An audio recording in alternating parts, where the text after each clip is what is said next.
सुप्रभात बच्चों। आज हम एक नया विषय लेकर आपके सामने आए हैं जिसका नाम है लिंग या जेंडर। हिंदी व्याकरण में लिंग जो चैप्टर है वह बहुत ही महत्वपूर्ण है और यह हमारे वाक्यों के निर्माण में और अन्य प्रकार की रचनाओं में महत्वपूर्ण भूमिका निभाता है। अगर हम लिंग की बात करें तो लिंग क्या होता है? शब्द का जो रूप उसके पुरुष या स्त्री जाति के होने का बोध कराता है उसे लिंग कहते हैं। यानी कि जहाँ पर हमें ये पता चलता है कि कोई कौन सी जाति से संबंधित है।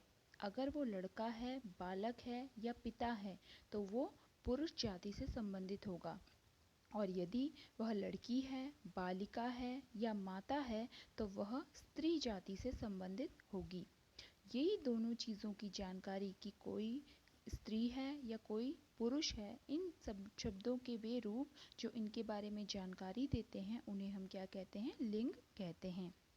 अब हम लिंग के भेदों की बात करें तो लिंग को मूलतः दो प्रकारों में बांटा गया है, अर्थात इनके दो भेद होते हैं। पहला पुल्लिंग और दूसरा स्त्रीलिंग। अगर पुल्लिंग की बात करें तो पुल्लिंग का अर्थ होता है पुरुष जाति से संबंधित, और अगर हम स्त्रीलिंग की बात करें तो स्त्रीलिंग का अर्थ होता है स्त्री जाति से संबंधित। अब हम देखते हैं पुल्लिंग के बारे में और फिर हम इनके कुछ नियम भी जानने का प्रयास करेंगे। पुल्लिंग, अगर हम पुल्लिंग की बात करें तो यहाँ पर यह परिभाषा दी गई है कि इस प्रकार के लिंग का प्रयोग पुरुषवाचक संज्ञा या सर्वनाम को सूचित करने के लिए किया जाता है। उदाहरण के तौर पर बंदर, दादाजी, शेर, शहर, शिव, विष्णु, सेठ, कंप्यूटर, कानपुर, चम्मच इत्यादि। पर कभी कभी क्या होता है, आपने देखा होगा कि कुछ जो हमें लगते हैं कि कुछ शब्द जो हमें लगते हैं कि वो पुल्लिंग हैं पर वो पुल्लिंग नहीं होते, और कुछ शब्द ऐसे होते हैं जो स्त्रीलिंग हैं परंतु वो स्त्रीलिंग नहीं होते। तो इसके लिए संबंधित कुछ नियम होते हैं। तो अब हम पुल्लिंग के कुछ नियम जानने का प्रयास करते हैं और ये समझने की कोशिश करते हैं कि जो पुल्लिंग है वो किन शब्दों से बने हुए होते हैं या कौन से शब्द हमेशा पुल्लिंग होते हैं। पुल्लिंग से जुड़े कुछ नियम। अगर हम नियमों की बात करें तो पुल्लिंग से जुड़े शब्दों की पहचान करने के लिए उनके पीछे लगे अ, त्व, आ, आव, पा, पन, न आदि प्रत्यय की पहचान करना काफ़ी ज़्यादा ज़रूरी होता है। अब आप ये सोच रहे होंगे कि प्रत्यय होते क्या हैं, तो मैं आपको समझाती हूँ कि प्रत्यय क्या होते हैं। देखिए, प्रत्यय जो ये शब्द है इसके अंदर कहने का मतलब ये है कि वे शब्द जो शब्दों के पीछे लगे होते हैं, यानी कि अगर हम पीछे एक शब्द ऐड कर दें और आगे एक शब्द जोड़ दें तो क्या होगा, ये पूरा शब्द एक बन जाएगा। जैसे कि मान लो मैंने यहाँ पे लिख दिया सुंदर। अगर मैं यहाँ पे सुंदर लिख रही हूँ तो सुंदर के पीछे यदि ता जोड़ दिया तो जो ता है वो तो प्रत्यय है और जो सुंदर है वो आपका विशेषण है। जब दोनों को जोड़कर एक नवीन शब्द बनाया जाता है तो उसे हम क्या कहते हैं? आपका एक शब्द कहते हैं जिसके अंदर आपके प्रत्यय जुड़े होते हैं। और जो ये सुंदरता है ये कौन सी संज्ञा हो जाता है? भाववाचक संज्ञा। वो हम आपको पहले वीडियो में बता चुके हैं। तो अब हम आगे बढ़ते हैं। आपको प्रत्यय समझ आ गया होगा कि वे शब्द जो क्या करते हैं, शब्दों के पीछे जुड़कर, देखो शब्दों के पीछे जुड़कर क्या करते हैं, उनके अर्थ में परिवर्तन कर देते हैं, तो उसे हम क्या कहते हैं? प्रत्यय कहते हैं। ठीक है, तो हमने यहाँ ये पढ़ा कि जो प्रत्यय होते हैं वे प्रत्यय कौन कौन से हैं? अ, त्व, आ, आव, पा, पन, ये जो हैं ये प्रत्यय जिस शब्द के पीछे जुड़े होते हैं तो उन शब्दों में अधिकतर क्या होता है? पुल्लिंग होता है। अब हम आगे देखते हैं। पेड़ों के सभी नाम पुल्लिंग होते हैं, जैसे शीशम, अशोक, केला, सागौन, पपीता, देवदार, अमरूद, पलाश, अनार, जामुन, बरगद, पीपल। ये सारे के सारे जो पेड़ों के नाम हैं वो क्या हैं? पुल्लिंग हैं। परंतु जो तुलसी शब्द है वो इसमें अपवाद है, यानी कि जो तुलसी है वो शब्द स्त्रीलिंग शब्द होता है। आगे हम देखते हैं तो यहाँ पर धातुओं की बात कर रहे हैं। क्या कहता है अगला नियम कि धातुओं के सभी नाम पुल्लिंग होते हैं, यानी कि सारे के सारे शब्द पुल्लिंग वे होते हैं जिनके अंदर जैसे लोहा, तांबा, पीतल, चांदी, सोना, पारा, एल्यूमिनियम, ये सारे के सारे जो धातुएं हैं वे पुल्लिंग होती हैं। आगे अगर हम बात करें अगला नियम हमें क्या कहता है, ये कहता है कि द्रवों के नाम पुल्लिंग होते हैं, जैसे शरबत, पानी, तेल, दूध, दही, घी, पेट्रोल, डीजल, ये सारे के सारे जो हैं वो क्या होते हैं, पुल्लिंग होते हैं। अब एक बात ध्यान दे रहे होंगे आप कि शरबत, पानी, तेल, दूध, तो मैं आपसे एक क्वेश्चन पूछना चाहती हूँ कि आपने संज्ञा में पढ़ा था तो ये कौन सी संज्ञा के भेद के अंदर आता था? जल्दी जल्दी सोचिए, फिर मैं बताती हूँ आपको। वेरी गुड, अगर आपने सोचा है द्रव्यवाचक संज्ञा तो बिल्कुल सही है। जो भी द्रविक पदार्थ होते हैं या जो धातुओं के नाम होते हैं वे अधिकतर किस में आते हैं, आपके द्रव्यवाचक संज्ञा में। वेरी गुड, आपको याद है यानी कि पिछला चैप्टर। तो अब हम आगे चलते हैं, आगे देखते हैं। तो यहाँ पे क्या कहा गया है अगले नियम में कि नक्षत्र के नाम सभी पुल्लिंग होते हैं, जैसे मंगल, शुक्र, बृहस्पति, आकाश, शनि, सूर्य, चंद्र, राहु, ये जो हैं सारे नक्षत्रों के नाम हैं। आपने देखा होगा अंतरिक्ष जो है, आसमान में जब हम रात को देखते हैं तो हमें तारे नज़र आते हैं, तो उन सभी के नाम क्या कहलाते हैं, आपके पुल्लिंग कहलाते हैं। अब आगे देखते हैं, अब देखते हैं इसमें क्या कहा गया है अगले नियम में कि अनाजों के सभी नाम पुल्लिंग होते हैं, यानी कि जो हम अनाज खाते हैं, जो हम जिससे रोटी बनाते हैं गेहूं से या बाजरे की रोटी बनाते हैं, वे सभी चीज़ें जो अनाजों में शामिल होती हैं उन्हें हम क्या कहेंगे, पुल्लिंग कहेंगे। जैसे जौ, बाजरा, गेहूं, चना, ज्वार इत्यादि। अगर हम आगे बात करें तो पुल्लिंग में सागरों के नाम भी शामिल हैं। आपने देखे होंगे कि हमारे जो पृथ्वी है, हमारी पृथ्वी पर मुख्यतः 5 सागर पाए जाते हैं, 5 महासागर हैं, जिनमें प्रशांत महासागर, आर्कटिक महासागर, अरब सागर, हिंद महासागर, तो एक और जो अभी सागर है वो है आपका दक्षिणी महासागर। तो इस तरह से हमारे पास टोटल 5 महासागर हैं। तो ये सभी महासागर क्या कहलाएंगे, पुल्लिंग शब्द कहलाएंगे। अब आगे देखते हैं, अगर हम एक बात मैं आपसे पूछती हूँ, अगर मैं आपसे कहूँ कि हमारा जो देश है भारत, वो क्या होगा, स्त्रीलिंग होगा या पुल्लिंग होगा, तो आप क्या कहेंगे, वो पुल्लिंग होगा। यस, यहाँ पर देखो ये नियम भी कहता है, क्या कहता है ये नियम, देखिए आप नियम देख रहे होंगे। इस नियम में कहा गया है कि देशों के नाम भी पुल्लिंग होते हैं। क्या होते हैं, देशों के नाम पुल्लिंग होते हैं, जैसे Bharat, Pakistan, Britain, America, England, Australia इत्यादि। यानी कि जो भी देशों के नाम हैं वे क्या हैं, पुल्लिंग हैं। महीनों के नाम भी हमेशा पुल्लिंग होते हैं, जैसे सितंबर, दिसंबर, जनवरी, मई, अप्रैल आदि। परंतु आपको एक बात मैं बता दूं कि यहाँ पर एक क्या है, एक अपवाद है। कौन सा अपवाद है कि जो आपका फरवरी होता है वो क्या होता है आपका, वो ये जो होता है ये आपका स्त्रीलिंग होता है, जबकि जो बाकी महीने के नाम होते हैं, बाकी होते हैं, वे सारे क्या होते हैं, आपके पुल्लिंग होते हैं। पर्वतों के नाम भी हमेशा पुल्लिंग होते हैं, जैसे माउंट एवरेस्ट, विंध्याचल, मल्याचल, कैलाश इत्यादि। जो सारे पर्वत हैं वे भी पुल्लिंग हैं। दिनों के नाम हमेशा पुल्लिंग होते हैं, जैसे हम दिनों के नाम कहते हैं रविवार, सोमवार, मंगलवार, बुधवार, शुक्रवार, शनिवार, ये सारे के सारे जो नाम हैं वो क्या होते हैं, आपके आपके पुल्लिंग होते हैं। ठीक है, तो ये सारे के सारे नाम पुल्लिंग होते हैं, बिल्कुल सही। अब आगे देखते हैं, यहाँ पर बताया गया है कि दिनों के नाम भी पुल्लिंग होते हैं, ये तो हमने पढ़ लिया। अब देखते हैं कि समय के नाम। अब समय के नाम क्या होते हैं, आप सोच रहे होंगे, तो समय हम कहते नहीं हैं कि मुझे 1 घंटा लग गया, मैंने 1 क्षण में वो काम कर लिया, मेरा 1 मिनट में वो काम हो गया या 1 सेकंड में हो गया। तो ये सारे के सारे जो नाम हैं वो क्या होते हैं, आपके पुल्लिंग होते हैं। इसके अलावा जो वर्णमाला के अक्षर होते हैं वह सदैव ही पुल्लिंग होते हैं। अगर हम बात करें कौन कौन से अक्षर, तो जैसे देखिए आ, ई, उ, ए, ऐ, ओ, औ, अंग, अह, जो भी हैं वर्णमाला के अक्षर वे क्या होते हैं, पुल्लिंग ही होते हैं।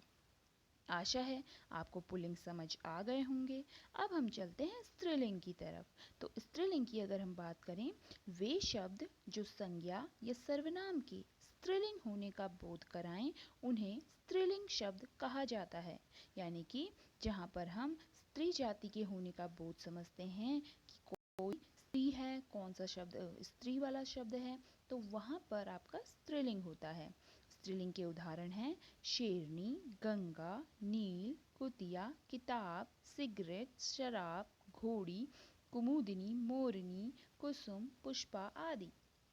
अब देखते हैं इनसे जुड़े हुए कुछ नियम। अगर हम पुल्लिंग के नियमों की बात करें तो उसी प्रकार से स्त्रीलिंग से जुड़े हुए भी कुछ नियम हैं। सबसे पहला नियम, जैसे कि आप सभी को पता होगा, अगर हम बोलते हैं किसी शब्द के पीछे ई की मात्रा लगी हो, तो ई की मात्रा लगे होने पर हम क्या कहते हैं कि वे क्या होता है। अगर ई की मात्रा लगी होती है तो हम सीधा कहते हैं कि वो क्या है, आपका स्त्रीलिंग है, चाहे वो छोटी ई हो चाहे वो बड़ी ई हो। वैसे तो बड़ी ई ज़्यादा लगता है, अब बताइए बड़ी ई लगता है कि छोटी ई लगता है।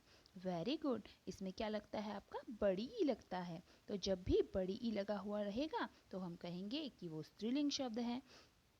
अब देखिए यहाँ पर पहला नियम ही कहता है कि स्त्रीलिंग शब्दों को बनाने के लिए उसमें प्रत्यय जोड़ा जाता है। अभी प्रत्यय बताए थे कि शब्द के पीछे लगेंगे।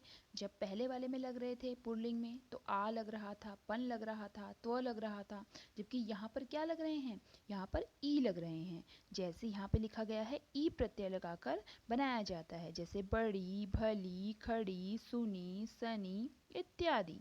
ठीक है, और इसके अलावा इनी, इन, नी, आनी, आइन, इया ये प्रत्यय भी जोड़े जाते हैं। तो इनसे क्या बन जाता है, स्त्रीलिंग बन जाता है। Very good. अब आगे देखते हैं। स्त्रीलिंग शब्दों की पहचान करने के लिए उनके पीछे लगे हट, वट, ख, ट इत्यादि शब्दों को देखा जा सकता है। आहारों के नाम हमेशा स्त्रीलिंग में होते हैं। अभी हमने पढ़ा था अनाजों के नाम जो वो किस में होते हैं, पुल्लिंग में होते हैं, जबकि जो आहार हैं हमारे, वो जो पके हुए अनाज हैं उनके नाम किस में होते हैं, स्त्रीलिंग में होते हैं। जैसे कि पकौड़ी, रोटी, दाल, कचौड़ी, सब्जी, ये सारे के सारे नाम किस में होते हैं, आपके स्त्रीलिंग में होते हैं। इसके अलावा जो पुस्तकों के नाम हैं वे हमेशा स्त्रीलिंग में होते हैं, जैसे रामचरितमानस, रामायण, बाइबल, गीतांजलि, किताब, गीता इत्यादि। कुछ नक्षत्र के नाम भी स्त्रीलिंग होते हैं। अब जैसे वहाँ पर हमने पढ़ा था जो नक्षत्र थे उसमें सूर्य, तारे ये सब थे। अब यहाँ पर क्या है, कुछ स्त्रीलिंग नक्षत्र भी हैं, जैसे कि मृगशिरा, अश्विनी, भरणी, रोहिणी, चित्रा, रेवती। तो यहाँ पर कुछ नक्षत्र जो हैं जिनके नाम क्या होते हैं, स्त्रीलिंग होते हैं। तारीखों और तिथियों के नाम भी स्त्रीलिंग ही होते हैं, जैसे अमावस्या, पूर्णिमा, प्रथमा, प्रतिपदा, पृथ्वी, एकादशी इत्यादि। परंतु जो हमारे महीनों और दिनों के नाम थे वो क्या थे, अभी बताया था, वो थे पुल्लिंग। बिल्कुल सही। और जबकि जो तिथियों और तारीखों के नाम हैं वो क्या होते हैं, स्त्रीलिंग होते हैं। शरीर के अंगों के कई नाम स्त्रीलिंग होते हैं, जैसे तोड़ी, जीभ, पलक, आँख, नाक इत्यादि।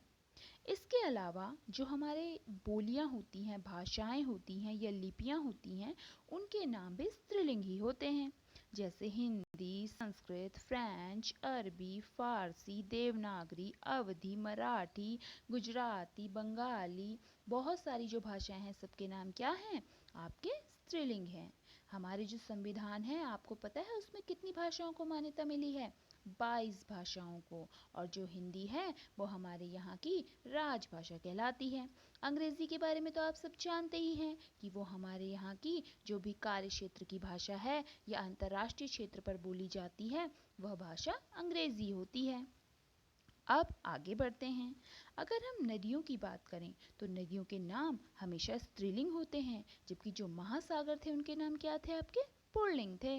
अब देखो स्त्रीलिंग क्या कौन कौन से हैं, जैसे कि यमुना, गोमती, गोदावरी, व्यास, सतलुज, झेलम, ब्रह्मपुत्र, नर्मदा, कावेरी, कृष्णा, सरस्वती, अलकनंदा, सिंधु, नील इत्यादि। यानी कि जितनी भी नदियां हैं उनके नाम स्त्रीलिंग होते हैं, जबकि जो महासागर होते हैं उनके नाम आपके क्या होते हैं, पुल्लिंग होते हैं। इसके अलावा मसालों के नाम भी स्त्रीलिंग होते हैं। उदाहरण के लिए सौंफ, अजवाइन, हल्दी, मिर्च, धनिया, लौंग, ये सब भी क्या हैं आपके स्त्रीलिंग ही होते हैं। अब जल्दी से देखते हैं कि शब्दों का लिंग परिवर्तन कैसे होता है। पर उससे पहले मैं आपसे ये जानना चाहती हूँ कि आपने जो लिंग पढ़े उनके नियम आपको याद हैं? अगर मैं आपसे पूछूं कि महासागर के नाम क्या होते हैं तो आप बता देंगे? सोचिए। हाँ, वो पुल्लिंग होते हैं। और अगर हम तारीख और दिनों के नाम, तारीखों की बात करें तो उसके नाम क्या होते हैं? स्त्रीलिंग होते हैं, बिल्कुल सही। और अगर हम कहें दिनों के नाम क्या होते हैं तो पुल्लिंग होते हैं, बिल्कुल सही। यानी कि आपने बिल्कुल ध्यान से सुना। तो अब हम देखते हैं शब्दों का लिंग परिवर्तन। जैसे कि पुल्लिंग से स्त्रीलिंग कैसे होगा, जैसे आप ध्यान दीजिए यहाँ पर। इन शब्दों में आप देख रहे होंगे कि जो शब्द है इसमें देखो दादा, दादा के पीछे क्या लगा हुआ है, आ की मात्रा, आ प्रत्यय है। और दादी, इसमें कौन सा प्रत्यय है, ई प्रत्यय है। ये तो हमने पहले नियम में ही पढ़ा था। तो जल्दी जल्दी हम इसे पढ़ लेते हैं। पर हाँ, मैं आपको एक नियम बताना भूल गई। एक नियम क्या है कि आपको अगर कोई ऐसा शब्द है जिससे जो स्त्रीलिंग है वो शब्द नहीं बनता है तो उसके आगे नर या मादा जोड़ दिया जाता है। नर का मतलब पुरुष और मादा का मतलब स्त्री। तो हम ये जल्दी से अब रिकैप कर लेते हैं, ये पढ़ लेते हैं। देखिए, दादा दादी, घोड़ा घोड़ी, छात्र छात्रा, धोबी धोबिन, हाथी हथनी, नर मादा, युवक युवती, मोर मोरनी, सिंह सिंहनी, अध्यापक अध्यापिका, लेखक लेखिका, ग्वाला ग्वालिन, शेर शेरनी, गायक गायिका, कवि कवियत्री, विद्वान विदुषी, हंस हंसिनी, भेड़ भेड़ा। ये गलत हो गया, भेड़ भेड़ा नहीं होता, ये गलत है। ठीक है, यहाँ पे देखिए पड़ोसी का, पड़ोसी पड़ोसिन। उसके बाद है जो भेड़ होगी वो नर भेड़ और मादा भेड़ होगी। ठीक है, इसके अलावा है आपका ये तो रॉन्ग था, भेड़ वाला नहीं है, भेड़ का नर भेड़ और मादा भेड़ हो जाएगा। ठीक है, इसके आगे है आपका श्रीमान श्रीमती, नर तितली तितली, नर मक्खी मादा मक्खी, नर चील मादा चील। ठीक है, अब आगे देखिए, नर चीता मादा चीता, नर मछली मादा मछली। और उसके बाद बालक बालिका, शिष्य शिष्या, बाल बाला, पंडित पंडिताइन, ठाकुर ठकुराइन, नाग नागिन, मामा मामी, बलवान बलवती। अब अगेन वैसे ही है, देखो भेड़िया लिखा है तो भेड़िया का मादा भेड़िया, कछुआ मादा कछुआ, खरगोश मादा खरगोश, भालू मादा भालू। तो यानी कि इनके आगे क्या लगा हुआ होगा, जल्दी बताइए। वेरी गुड, इनके आगे लगा हुआ होगा नर, नर भेड़िया मादा भेड़िया, नर कछुआ मादा कछुआ, नर खरगोश मादा खरगोश, नर भालू मादा भालू। तो आपको ये चैप्टर पूरी तरह समझ आ गया होगा। अब हम चलते हैं और मिलेंगे फिर हम अगले लेक्चर में। तब तक हंसते रहिए, मुस्कुराते रहिए और बिल्कुल पढ़ते रहिए। बाय तब तक के लिए।